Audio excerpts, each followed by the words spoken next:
buddy Denny here. Well, let's go ahead and paint some water in. I'll meet you over at the easel. Alrighty, here we go. Okay, as you can see, as I said, I made an adjustment to the color because I didn't like that blue. It was too dark. Now, we have the issue of the water. And we're just going to just pull the water in, just like this. Okay, and we've got an area right here that we're going to not mess with too much because it's got some wave action going on.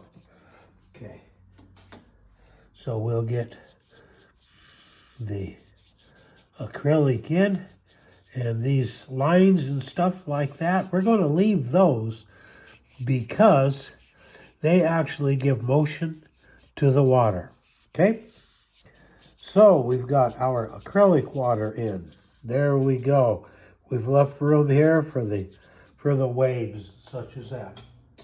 Now for the watercolor, we're going to do the same thing. We're going to come in, we're just going to come around the wave action because we want that left alone. Okay, and we're just going to follow that shoreline up like that. We're just going to pull our water across here like that. We're going to leave lines in it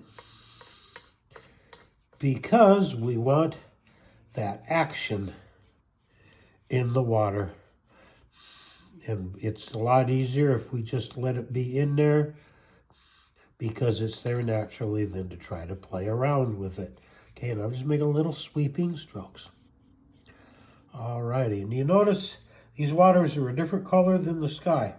And you all know why, so say it with me. The sky is the lightest part of the painting, unless there is an artificial light. Okay, be with me tomorrow. And we'll pull some shore in, and then we'll work on the waves and the wet area, okay?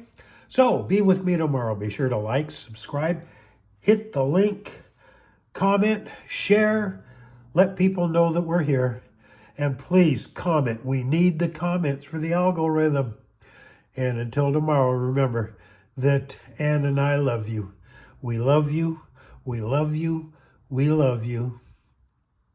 And Dryer loves you too. And there we go. Water's in. Next trip is going to be some beach sand, okay? I'll see you then. And remember in the meantime that Ann and I love you. We love you. We love you. We love you.